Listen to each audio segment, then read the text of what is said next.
Selamat pagi, Shalom, kekasih-kekasih Tuhan.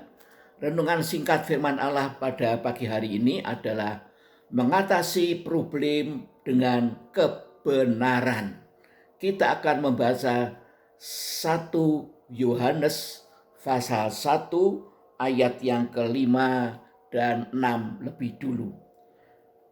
Dan inilah berita yang telah kami dengar dari Dia, dan yang kami sampaikan kepada kamu, Allah adalah terang, dan di dalam Dia sama sekali tidak ada kegelapan.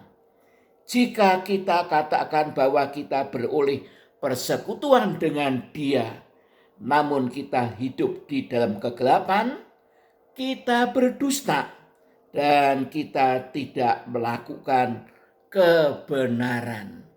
Firman Allah mengatakan bahwa Allah adalah terang dan sama sekali tidak ada kegelapan.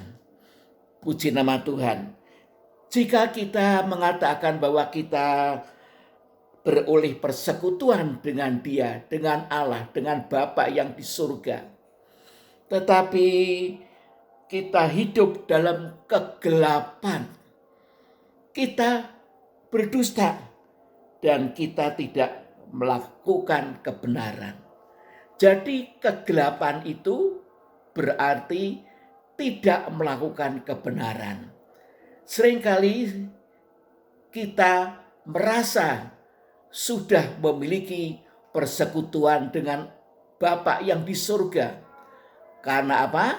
Karena setiap minggu kita beribadah dan juga terlebih pula terlibat dalam pelayanan. Dan kemudian kita di rumah juga mengadakan persekutuan. Kita mengadakan mesbah keluarga. Dan kemudian kita merasa sudah bersekutu dengan Allah Bapa. Tetapi kalau dalam prakteknya kita melakukan yang tidak benar, maka berarti kita dalam kegelapan. Kita tidak mungkin bisa bersekutu dengan Allah. Seringkali dalam mengatasi problem, banyak orang-orang Kristen mengatasi problem dengan ketidakbenaran, mengatasi problem dengan cara yang tidak benar, dengan pikiran yang tidak benar, tidak sesuai dengan pengajaran firman Allah. Maka problemnya tidak akan terselesaikan, tapi akan bertambah berat. Demikianlah pada hari-hari ini, jangan sampai karena kita menghadapi problem ekonomi, lalu kita mencoba mengatasinya dengan cara yang tidak benar. Misalnya, kemudian kita tidak datang beribadah karena sibuk ngurusi perdagangan kita, ya, mengurusi ekonomi sampai meninggalkan Tuhan. Jelas nanti keadaan ekonominya akan menjadi makin parah. Atau dengan cara yang tidak benar, dengan cara yang dilarang oleh firman Tuhan, maka akan bertambah berat dan kemudian problemnya itu akan berkembang menjadi problem nikah. Karena terjadi percekcokan antara suami dan istri, berarti makin parah, keluarganya kehilangan damai, tidak ada persekutuan satu sama lain. Kita akan membaca ayat yang ke-7. Tetapi jika kita hidup di dalam terang, sama seperti Dia ada di dalam terang, maka kita beroleh persekutuan seorang dengan yang lain, dan darah Yesus anaknya itu menyucikan kita daripada segala dosa. Nah, kalau ada kegelapan, ketidakbenaran, pasti di dalam keluarga ada dosa. Dan dosa itu mencerai-beraikan kehidupan keluarga.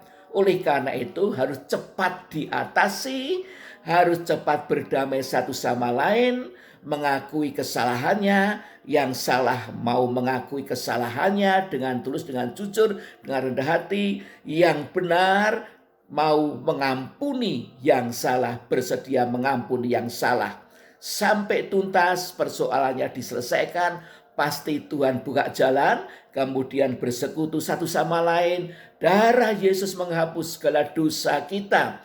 Haleluya, dan kita pasti bisa mengalami pertolongan Tuhan.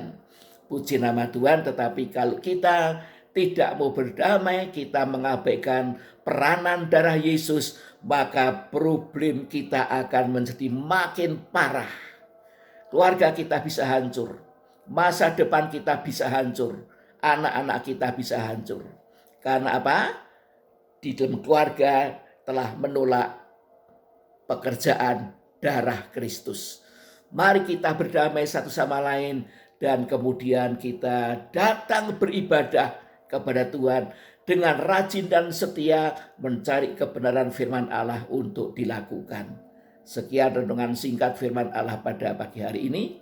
Mari kita berdoa. Bapa yang di surga, ampuni kami ya Tuhan kalau seringkali kami pakai cara kami sendiri dalam mengatasi problem ekonomi dan sebagainya. Kami pakai cara yang tidak sesuai dengan firman Tuhan, bahkan meninggalkan Tuhan dan sebagainya. Ampuni kami Tuhan, ampuni kami mau bertobat dengan benar, kami mau berdamai satu sama lain, haleluya, saling mengaku dosa dan saling mengampuni. Terima kasih Tuhan, dan biarlah darah Yesus menyucikan setiap pribadi kami, menyucikan keluarga kami, sehingga keluarga kami tidak dikuasai kegelapan, tetapi dikuasai oleh Allah yang ada terang adanya, dikuasai oleh firman dan Roh Kudus. Terima kasih Bapak, biarlah kami benar-benar hidup di dalam terang itu Tuhan. Terima kasih, dalam nama Tuhan Yesus hamba berdoa dan mengucap syukur. Amin. Terima kasih untuk perhatian Bapak Ibu Saudara sekalian. Tuhan Yesus memberkati.